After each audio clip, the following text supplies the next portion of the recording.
So what has you the most excited about the future of coaching? Well, it's exciting because we keep growing, developing, learning, and we are getting more sophisticated. The use of technology, the use of collaboration, the use of new ways to think about coaching. And so this is exciting. It's like it's evolving, and there is a lot of innovation. And so it's really exciting for me to look into that and think about possible scenarios and how we need to develop skills to embrace this innovation versus avoid it. So I think that's important to start paying attention. Okay, what do we need to be paying attention to? Where does your attention go to naturally when you start thinking about coaching? In Europe, they are a couple of steps ahead. Everybody's familiar with what is supervision. And in the United States and the rest of the world, we're behind. We're still trying to figure out and understand what is supervision. So for example, that's one of the things. The other thing is team coaching. Now ICF is coming up with a new competency model for team coaching, a new credential. So it's about how suddenly a lot of coaches are interested in working with teams and engaging that into their work.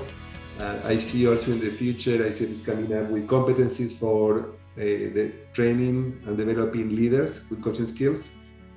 So these are all places where all coaches, we want to pay attention to technology. How do we use technology and how we can engage that in a way that bring our work to a next level. Innovation in coaching, how we use different techniques and strategies. That's what we are used to. So these are some of the things. I would say that flexibility, adaptability, it's key. Now, you're naming a number of things that I'm not sure coaches have especially strong track records on. What guidance would you offer to folks considering coming to the keynote about how you're going to help them be more comfortable with that kind of change? Well, I think that this is a skill that is developed over time, but the key element is working with somebody else. Like we cannot do this alone. So we need to have colleagues that we work with. It can be your own coach or your supervisor. So you need to have a space to develop these muscles, to do things a little bit different. So in order to grow, develop, keep learning, I have two different supervisors that I work with. Just to create that space for me to reflect and keep growing and learning and developing. So this is not something that you do by yourself, but you need first to have some awareness. So it's part of your work when you work with a supervisor, for example, or a coach. I love that about supervision. My supervisor consistently challenges me to see what I'm doing from a different perspective. Yeah. And even when it's uncomfortable, it's still helpful. Yes. What is it about that coach response to resist the uncomfortable? Even though we invite our clients to go into the uncomfortable space all day, why do we resist that, do you think? Well, I think I have researched this topic because when I started bringing more awareness of supervision, I found a lot of resistance. So I said, okay, what's going on? Why there is so much resistance? In part, people don't like to be told what to do. And then there are cultural elements. Different cultures react differently to authority, to directions.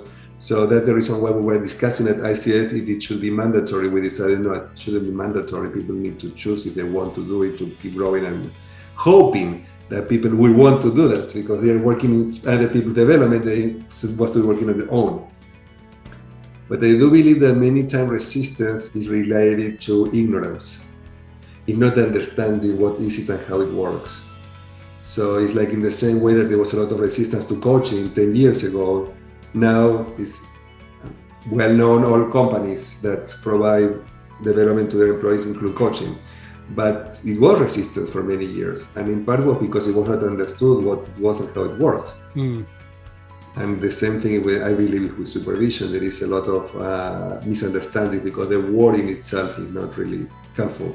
When you hear the word supervision, people immediately relate supervision to something that somebody is going to tell you what to do or controlling you instead of supervision, like looking at what's going on and reflecting on that.